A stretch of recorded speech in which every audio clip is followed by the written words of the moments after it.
Ya, Assalamualaikum warahmatullahi wabarakatuh. Selamat sejahtera. Kita sambung lagi untuk hari ini 10.5 kumpulan darah manusia. Okey, darah manusia ini dikelaskan kepada kumpulan A, kumpulan B, kumpulan AB dan kumpulan O. Pendermaan dan penerimaan darah adalah berdasarkan kesesuaian kumpulan penderma dan penerima. Nanti kita akan tengok jadualnya. So, ini adalah kerana penerima mempunyai antibodi dalam serum darah yang boleh bertindak terhadap antigen pada sel darah merah seorang penderma. Jadi, dia kena pastikan, penerima tersebut kena pastikan darah yang diterimanya adalah darah yang sesuai. Okay? Sebab apa? Sebab penerima tersebut dia ada antibodi dalam serum darah. Bila ada antibodi, antibodi ini boleh bertindak terhadap antigen pada sel darah penderma tersebut. Okay, kalau darah yang diterimanya tidak sesuai, dia boleh menyebabkan aglutinasi ataupun boleh menyebabkan darah tersebut bergumpal. So, ini boleh menyebabkan maut. Okey, pemindahan darah daripada seorang penderma kepada seorang penerima perlu mengambil kira jenis kumpulan darah penderma dan juga penerima. Nanti kita akan tengok dalam jadual. Jika darah kedua-dua penderma dan penerima tidak sepadan, maka sel darah penerima akan mengalami aglutinasi ataupun pengaglutinan, penggumpalan. Ini yang kita tak nak sebab ini boleh menyebabkan maut. Okey, so ini adalah 4 jenis kumpulan darah tersebut. Kalau kumpulan darah A, dia mempunyai antigen A, antibody, anti-B. Kumpulan darah AB mempunyai antigen B, mempunyai antigen, betul lah, antigen B dan juga antigen A sebab dia adalah AB dan dia tiada antibody. Kumpulan darah B pula mempunyai antigen B, antibody anti-A. Kumpulan darah O, sel darah merah tiada antigen dan mempunyai antibody anti-B dan juga antibody anti-A. So, bila ada antibody dalam darah ini, okay, contohnya kumpulan darah A, dia ada antibody anti-B. Maksudnya, dia tidak boleh menerima darah yang mempunyai antigen B. Okey, yang dia tak boleh terima. Okey, kita tengok dalam jadual. Okey, ini yang kita tengok tadi ya. Kumpulan darah ini mempunyai antigen ni, mempunyai antibody ini. Okey, sekarang kita tengok kesesuaian kumpulan darah penderma dengan penerima. Kumpulan darah A. Kalau kita tengok kumpulan darah A, kalau kita kumpulan darah A, kita hanya boleh terima darah dari kumpulan darah A dan O sahaja. Okey, cuba kita tengok ya. Kumpulan darah A ada antigen A. Ada antibody anti-B. Okey, senang saja. Kamu fikir macam ni.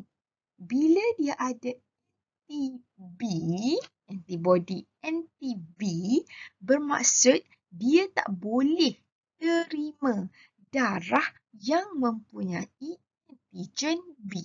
Okey, kita tengok. Antigen darah A ada antigen B ke?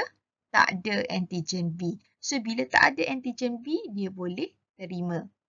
Jadi, yang kumpulan darah B pula ada antigen B? Ada antigen B. Jadi, tak boleh terima. Darah AB ada antigen B? Ada. Jadi, tak boleh terima. Kumpulan darah O ada antigen B? Tak ada. Jadi, boleh terima. Jadi, kumpulan darah A ini boleh menerima darah dari kumpulan darah yang ada antigen A iaitu kumpulan darah A dan kumpulan darah O. Jadi kumpulan darah A ini boleh menerima darah dari kumpulan darah A dan O. Okey, kita tengok yang kedua pula.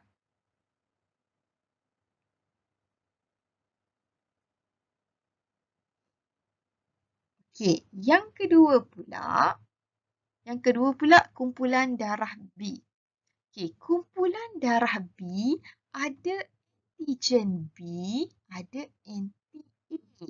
Bermaksud anti-A.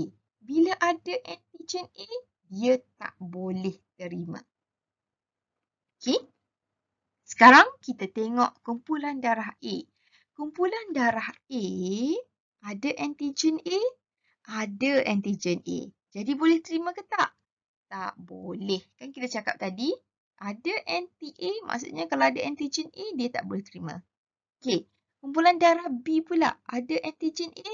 Tak ada. Jadi boleh terima. Okey, ketiga, kumpulan darah AB, ada antigen A? Ada. Jadi tak boleh terima. Kumpulan darah O, ada antigen A? Tak ada. So, boleh terima. Jadi, kumpulan darah B ini boleh terima darah dari kumpulan darah B dan juga dari kumpulan darah O. So, kumpulan darah B dan O. Kumpulan darah B boleh terima darah kumpulan B dan O. Okey. Okey, seterusnya yang ketiga. Yang ketiga, kumpulan darah AB. Kumpulan darah AB mempunyai antigen A dan antigen B. Ada antibodi dalam serum darah, tiada antibodi.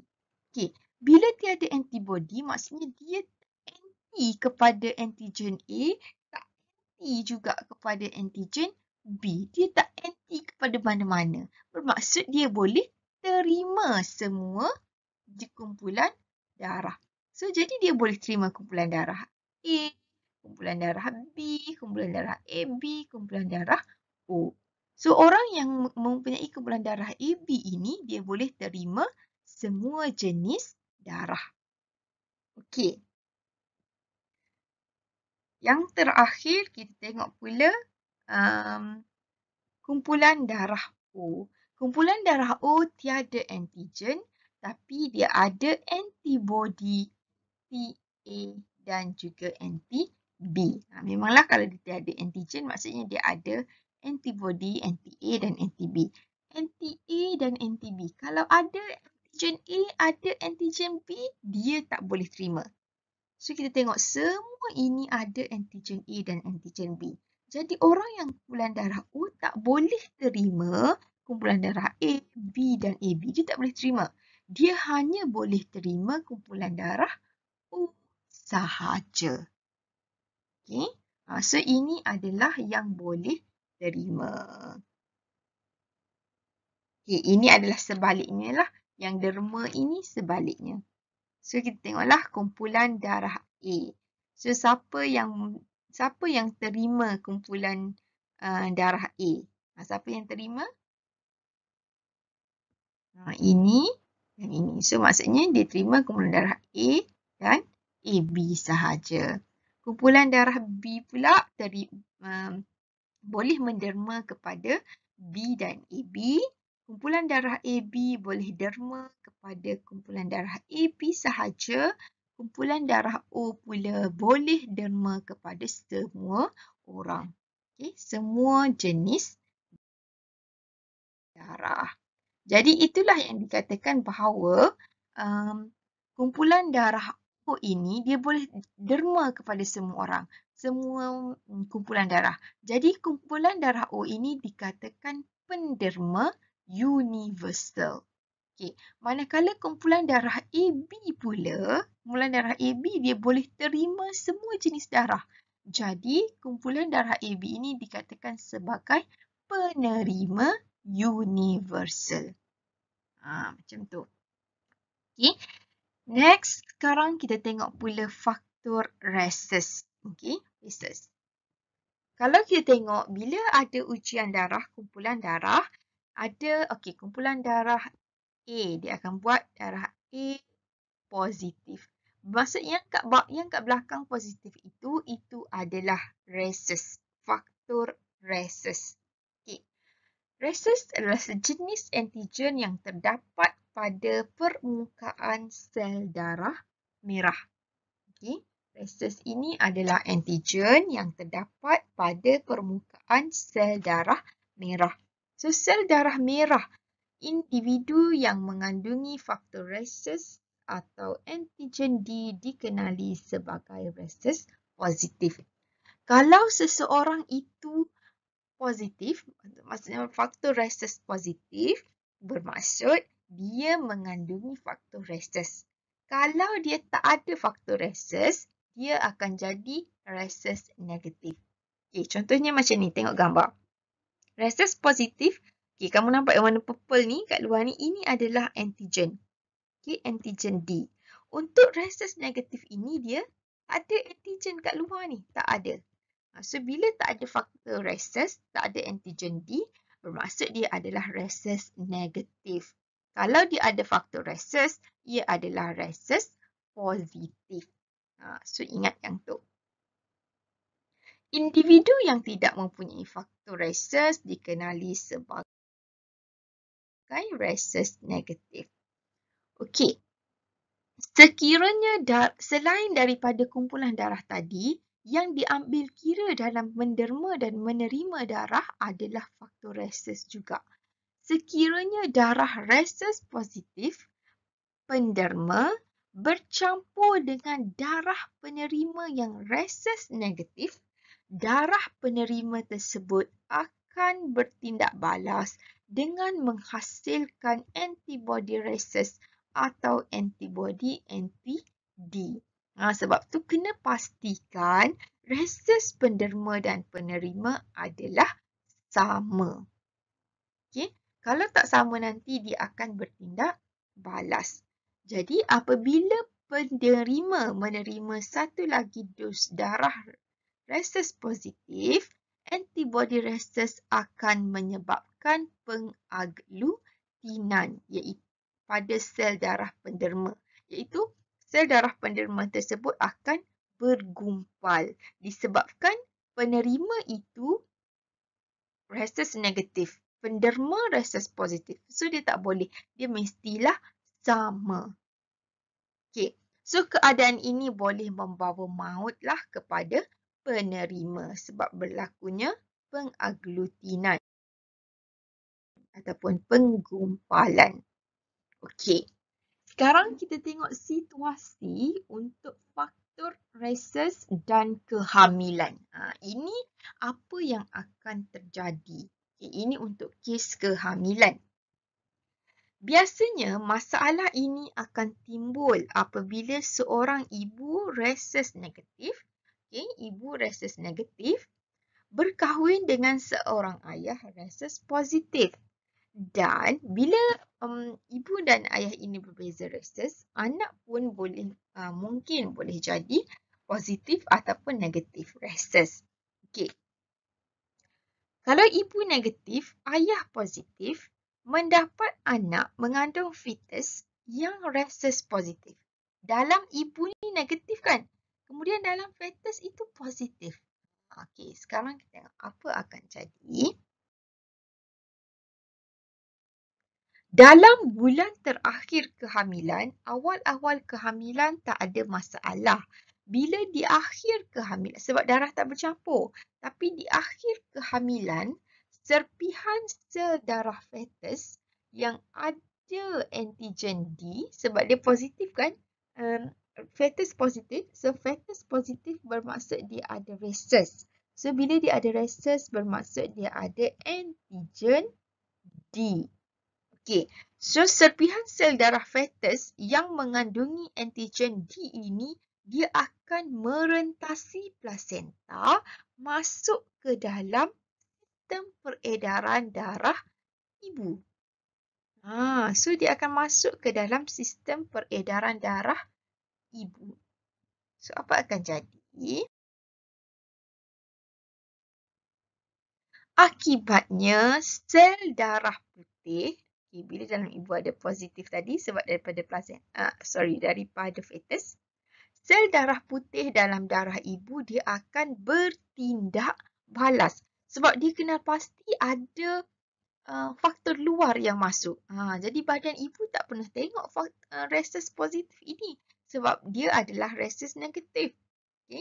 So apa yang darah ibu akan buat adalah dia akan bertindak balas, dia akan hasilkan antibody yang kemudiannya mengalir kembali melalui plasenta ke dalam sistem peredaran darah fetus. Okay? Maksudnya badan dia akan hasilkan antibody anti-D dan dia akan masuk ke dalam sistem peredaran darah fetus. Okay? Ke dalam sistem peredaran darah fetus. So, tak ada masalah lah sebabnya antibody anti-D ini dah ada dalam badan fetus. So, ini ya ada masalah untuk kandungan pertama. Nanti kita akan tengok next. Okay?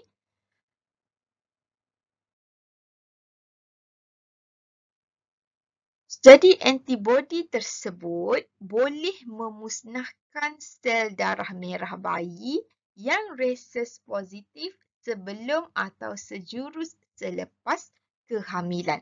Tak ada masalah sebabnya dia dah di akhir kehamilan. So tak ada masalah, tak sempat nak memusnahkan fetus tu. Tak sempat nak memusnahkan sel darah merah fetus tersebut yang ada antigen D tadi.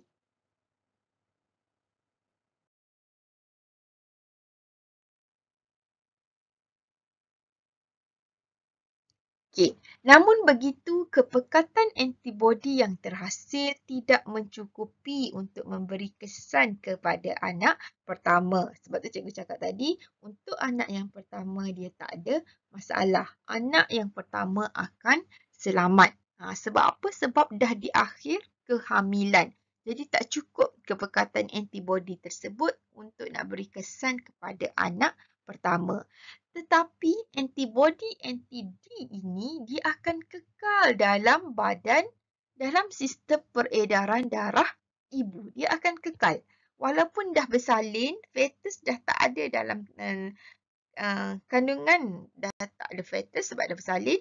Tapi antibody anti-D ini akan kekal dalam sistem peredaran darah ibu.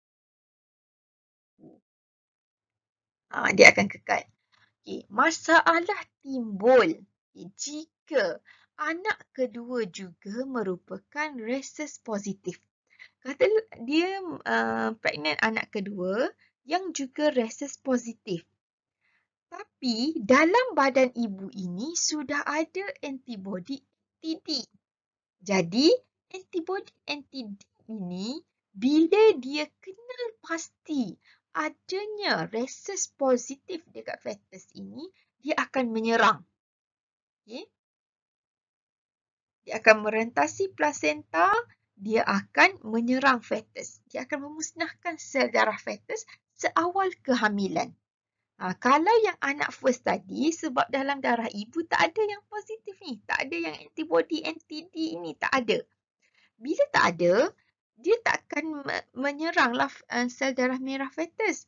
Sebab di akhir kehamilan barulah sel darah merah fetus ini masuk ke dalam sistem peredaran darah ibu. Kan? Tapi untuk anak yang kedua, dalam badan ibu tadi dah sedia ada dah antibody anti-D. Bila dah sedia ada, bila kandungan anak kedua itu reses positif, badan ibu akan detect, so dia akan menyerang fetus tersebut. Jadi untuk fetus tersebut, sel darah merah fetus tersebut akan musnah. Bila sel darah merah musnah, dia akan membahayakan fetus tersebut. Kan? So, gejala penyakit ini dikenali sebagai erythroblastosis fetalis. Okay? So, penyakit ini dikenali sebagai erythroblastosis fetalis. So, fetus yang kedua ini akan mati Okey, fetus yang kedua ini akan mati jika tidak diganti dengan reses negatif melalui proses pemindahan darah. So, bahayanya fetus yang kedua ini. Yang pertama tak ada masalah. Okey, bila yang kedua dia akan boleh menyebabkan maut. Okey.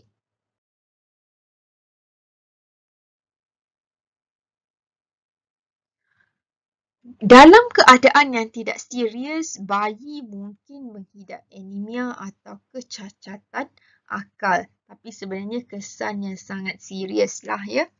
Walau bagaimanapun, kini masalah tersebut sudah boleh diatasi dengan merawat ibu berkenaan dengan globulin anti-reses selepas kehamilan pertama untuk nak hentikan pembentukan antibody anti-D. Maksudnya sekarang, selepas sahaja berlaku kelahiran, okey, bila didapati bahawa reses bayi dan reses ibu tak sama, dia akan cucuk globulin anti-reses. Okey, globulin anti-reses. Jadi globulin anti-reses ini dia akan hentilah pembentukan antibody anti-D. Jadi bila anak yang kedua nanti, dia tak ada masalah lah, dia akan jadi kes seperti anak yang pertama. So anak yang kedua pun akan selamat dengan merawatnya dengan globulin anti-reses. Maksudnya selepas kehamilan pertama, selepas kelahiran pertama lah. Okay. So, tak ada masalah lah sekarang dengan adanya rawatan ini. Okay. So, sampai situ sahaja untuk 10.5 yang berkaitan dengan kumpulan darah manusia. Okay, terima kasih.